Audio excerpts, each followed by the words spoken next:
കടന്നുപോയ സമയങ്ങളെയും അനുഭവിച്ച കഷ്ടങ്ങളെയും കുറിച്ച് വിഷമിക്കാതിരിക്കുവാൻ വേണ്ടിയാണ് അവ നമ്മെ കടന്നുപോയത്. ചില പ്രശ്നങ്ങളെ നമ്മൾ നേരിട്ട് അഭിമുഖീകരിക്കാതെ മാറി നിൽക്കുകയാണെങ്കിൽ ചിലപ്പോൾ പ്രശ്നങ്ങൾ തന്നെ നമ്മളിൽ നിന്നും അകന്നു പോയിക്കൊള്ളും.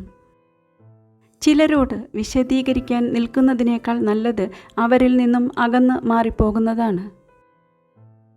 ലക്ഷ്യബോധം ഇല്ലായ്മയും നിഷ്ക്രിയത്വവുമാണ് ദുരിതങ്ങൾ വരുത്തിവെക്കുന്നത്. സാഹചര്യങ്ങൾ മാത്രമല്ല. നല്ലൊരു വ്യക്തിത്വത്തിന് ഉടമയാവുക, എന്നാൽ അത് മറ്റുള്ളവരെ ബോധ്യപ്പെടുത്തുവാൻ വേണ്ടി നിങ്ങളുടെ സമയം നഷ്ടപ്പെടുത്തരുത്. പ്രതിഫലം ആഗ്രഹിക്കാതെയും ഉചിതമായ സമയത്തും അത് ആവശ്യമുള്ള വ്യക്തിക്കും നൽകുമ്പോഴാണ് ദാനം ശ്രേഷ്ഠമാകുന്നത്. ചിരിക്കുക. ചിരി ശാരീരികവും മാനസികവുമായ പിരിമുറുക്കങ്ങൾ ഇല്ലാതെയാക്കും, നിങ്ങളെ മനോബലം ഉള്ളവരാക്കും. നിങ്ങളുടെ വിശദീകരണം കേൾക്കാൻ അവർക്ക് താല്പര്യമുണ്ടോ എന്ന് മനസ്സിലാക്കിയിട്ട് മാത്രം കാര്യങ്ങൾ വിശദമായി പറയുക. അല്ലെങ്കിൽ പാതി വഴിയിൽ നിങ്ങൾക്ക് സംസാരം അവസാനിപ്പിക്കേണ്ടി വരും. 2 തരത്തിൽപ്പെട്ട ബന്ധങ്ങളുണ്ട്.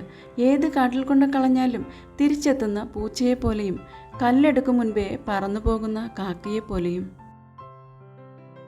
ജീവിതം എന്ന കണ്ണുകെട്ടിക്കളിയിൽ കണ്ണുകൾ മൂടിക്കെട്ടാതെ നിങ്ങൾ തിരയുന്നത് നിങ്ങളെ തന്നെയാണ്.